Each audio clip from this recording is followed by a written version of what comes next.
శాంతి భద్రతలు కాపాడుతూ టెర్రరిస్ట్ మావోయిస్టులతో నిరంతరంగా పోరాడుతూ దేశం కోసం వీరమరణం పొందిన పోలీస్ అమరవీరుల త్యాగాలు మరవలేనివని ప్రజా భద్రతే ప్రథమ కర్తవ్యంగా భావించే పోలీస్ సంక్షేమానికి నిత్యం కట్టుబడి ఉంటామని శాసనసభ్యులు కందుల నారాయణ రెడ్డి అన్నారు. అక్టోబర్ 21న పోలీస్ అమరవీరుల సంస్మరణ దినోత్సవం సందర్భంగా విధి నిర్వహణలో ప్రాణాలు అర్పించిన పోలీస్ అమరవీరులకు ప్రకాశం జిల్లా మార్కాపురం పట్టణంలోని పోలీస్ స్టేషన్ కార్యాలయంలో పోలీస్ అమరవీరులకు సర్కిల్ ఇన్స్పెక్టర్ సుబ్బారావు ఆధ్వర్యంలో ఘనంగా నివాళులర్పించి పుష్పాంజలి ఘటించారు. పట్టణంలోని 4 మాడవీధులలో ర్యాలీ నిర్వహించారు. పోలీస్ అమరవీరుల దినోత్సవ ర్యాలీ కార్యక్రమానికి శాసనసభ్యులు Kandula Narayana Reddy, sub collector Sahadith Venkat Trivinag, DSP Nagaraju ముఖ్య అతిథులుగా పాల్గొన్నారు. అమరవీరులకు జోహార్లు రప్పిస్తూ నిర్వహిస్తున్న ర్యాలీని ముఖ్య అతిథులు జెండా ఊపి ర్యాలీని ప్రారంభించారు. పోలీస్ అమరవీరులకు జోహార్లు అర్పిస్తూ పోలీసులు రాక్వెల్ స్కూల్, జిల్లా పరిషత్ బాలుర ఉన్నత పాఠశాల, బాలికల ఉన్నత పాఠశాల, వివిధ పాఠశాల విద్యార్థులు, ఆటో డ్రైవర్లు, పట్టణ ప్రజలు పెద్ద సంఖ్యలో పాల్గొని పోలీసులకు జోహార్లు అర్పిస్తూ ర్యాలీ నిర్వహించారు. ఈ సందర్భంగా డీఎస్పీ నాగరాజు మాట్లాడుతూ ప్రజల శాంతి భద్రతలు కాపాడడం కోసం విధి నిర్వహణలో అసువులు బాసిన పోలీస్ అమరవీరులను స్మరించుకోవాల్సిన బాధ్యత ప్రతి ఒక్కరిపై ఉందని, విధి నిర్వహణలో భాగంగా ప్రజల శాంతి భద్రతల పరిరక్షణనే గాక అసాంఘిక శక్తులతో పోరాడుతూ పోలీసుల ప్రాణాలు పరంగా పెట్టి పోరాడతామని, నిత్యం ఎన్నో సవాళ్లు ఎదుర్కొంటూ విధులు నిర్వహిస్తున్న పోలీసుల సేవలు ఎంతో విలువైనవని, శాంతి భద్రతల పరిరక్షణ, నేర నియంత్రణ, అసాంఘిక శక్తులు ఎదుర్కొనుట, అంతర్గత భద్రత కాపాడడం తదితర అంశాల్లో పోలీసుల పాత్ర సాటిలేనిదన్నారు. అదేవిధంగా శాసనసభ్యులు కందుల నారాయణ రెడ్డి మాట్లాడుతూ పోలీసు అమరవీరుల త్యాగాలు మరవలేనివని, రాజకీయ నాయకులు, పోలీసులు మరియు ఇతర అధికారుల సమన్వయంతో ప్రజలకు మంచి పాలన అందించగలమని, శాంతి భద్రతల విషయంలో పోలీసుల కృషి ఎంతో దాగి ఉందని పోలీసు సేవలను కొనియాడారు. ప్రజల భద్రత రక్షణ కొరకు తమ ప్రాణాలు త్యాగం చేసిన పోలీసు వీరుడు మరియు వారి కుటుంబ సభ్యులకు ధన్యవాదాలు తెలిపారు. విధి నిర్వహణలో ఎన్నో ఇబ్బందులు ఉన్నప్పటికీ తమ కర్తవ్యాన్ని నిర్వహిస్తున్న పోలీసులందరికీ హృదయపూర్వక నమస్కారాలు తెలిపారు. నిత్యం ఎన్నో సవాళ్లు ఎదుర్కొంటూ విధులు నిర్వహిస్తున్న పోలీసుల సేవ ఎంతో విలువైందని పేర్కొన్నారు. ఈ కార్యక్రమంలో పట్టణ ఎస్ఐ సైదుబాద్, రూరల్ ఎస్ఐ అంకమ్మరావు, పట్టణ మరియు రూరల్ పోలీస్ స్టేషన్ సిబ్బంది, కూటమి నేతలు, పలు శాఖల విద్యార్థులు తదితరులు పాల్గొన్నారు. గంజాయి బానిసను పడి యువత అనేక రకాలుగా ఇబ్బందులకు, అనేక రకాల పెడదోవలకు పట్టేటువంటి పరిస్థితి ఉంది. గత 5 సంవత్సరాల్లో ఎన్నో రకాలుగా ఇబ్బందులకు గురయ్యారు. కొన్ని వేల ఎకరాల్లో గంజాయి అనేది పండించి ఈ ఆంధ్ర రాష్ట్రంలో గంజాయి ఆంధ్రప్రదేశ్గా ఆ రోజు నామకరణం వచ్చే విధంగా తయారు చేయడం జరిగింది. అటువంటిది ప్రభుత్వం వచ్చిన తర్వాత గంజాయి మీద ఉక్కుపాదం మోపి అలాగే యువతను పెడదోవ పెట్టకుండా వారికి మంచి మార్గాల్లో నడిపించాలన్న ఉద్దేశంతో ఒక పక్క పోలీస్ వ్యవస్థ, మరొక పక్క రెవెన్యూ వ్యవస్థ, మరొక పక్క రాజకీయ వ్యవస్థ, ఈ 3 వ్యవస్థలు ఒకే తాటి మీద నడుస్తూ ఈరోజు బ్రహ్మాండంగా అణచివేత కార్యక్రమాలను చేపట్టి ఈ యొక్క ఆంధ్ర రాష్ట్రంలో ఉన్నటువంటి ప్రతి ఒక్క పౌరుడు సంతోషంగా ఉండే విధంగా చేసుకుంటూ ముందుకు పోతా ఉన్న విషయాన్ని ఈరోజు మనం అందరం కూడా గమనిస్తా ఉన్నాం.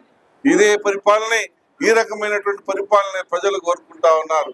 ప్రజలకు కావాల్సింది కూడా ఈ రకమైనటువంటి పరిపాలన.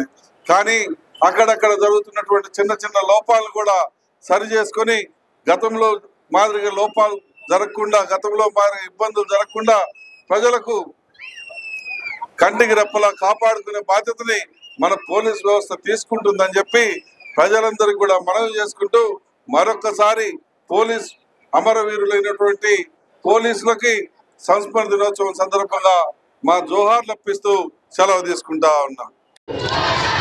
నమస్కారం. సో ప్రతి సంవత్సరం కూడా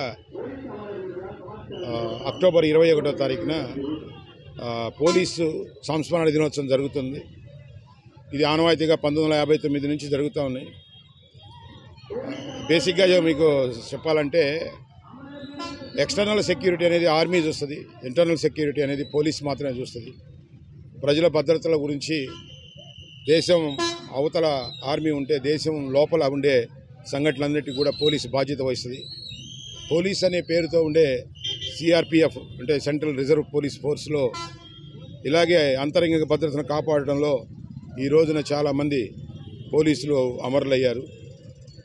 ఆ రోజు నుంచి కూడా ఈ అమరులైన వీళ్ళ త్యాగాలకి ఒక గుర్తింపుగా అక్టోబర్ 21 ప్రతి సంవత్సరం కూడా పోలీసుల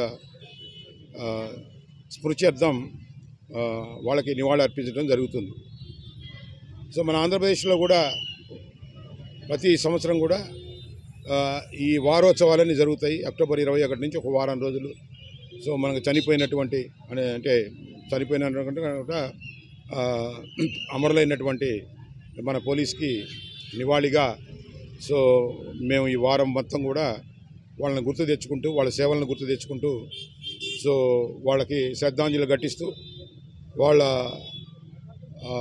అమరత్వానికి గుర్తుగా ఈ వారమంతా కూడా అనేక కార్యక్రమాలు ప్రజల్ని ఇన్వాల్వ్ చేస్తూ ప్రతి సంవత్సరం కూడా జరుపుకుంటున్నాం.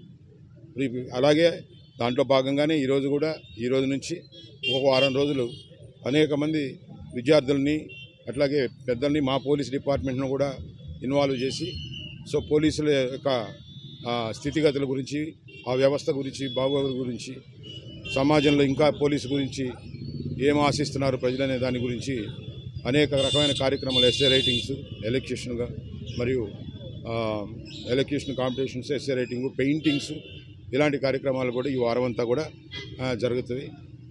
అట్లాగే మీకు ముఖ్యంగా మార్కాపూర్ డివిజన్కి సంబంధించిన వాళ్ళలో ఎక్కువ మంది పోలీసులు ఇక్కడే అమరులయ్యారు. ఇక్కడ అప్పుడు నక్సలిజం ఉన్నప్పుడు, పీపుల్స్ వార్ యాక్టివిటీ ఇక్కడ ఎక్కువ ఉన్నప్పుడు కూడా ఎక్కువ మంది మీ డివిజన్లోనే ఎక్కువగా అమరులయ్యారు. మీ డివిజన్లోనే ఎక్కువగా పోలీసులు ఎక్కువగా సేవలు అందించేసి ఈరోజు ఆంధ్రప్రదేశ్ శాంతి భద్రతతో ఉందంటే దానికి ఎంతోమంది పోలీసుల త్యాగం అనేది దాన్ని అనుకుంటుంది.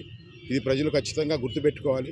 అనేక మంది త్యాగ ఫలితం, అనేక మంది పోలీసులు అమరులైతే ఈరోజు ఇంత మంచి సమాజంలో మనం బతకగలుగుతున్నాం. ఈ మాట నేను ఎందుకు అంటున్నానంటే ఎప్పుడు కూడా పోలీసుల త్యాగం అనేది ఎక్కువగా కీర్తించబడదు. కానీ ఒక్కసారి మీరు గుర్తు చేసుకుంటే శాంతి భద్రతలు కాపాడటంలో ఎంతమంది పోలీసులు ఆంధ్రప్రదేశ్లో అమరులయ్యారు, తెలంగాణలో అమరులయ్యారు. అలాగే భారతదేశంలో లెక్కేసుకుంటే మనకు వందల మంది ఈ శాంతి భద్రత కాపాడటంలో అమరులయ్యారు. కాబట్టి ప్రతి ఒక్కరూ కూడా పోలీసుల యొక్క అమరత్వాన్ని, పోలీసుల యొక్క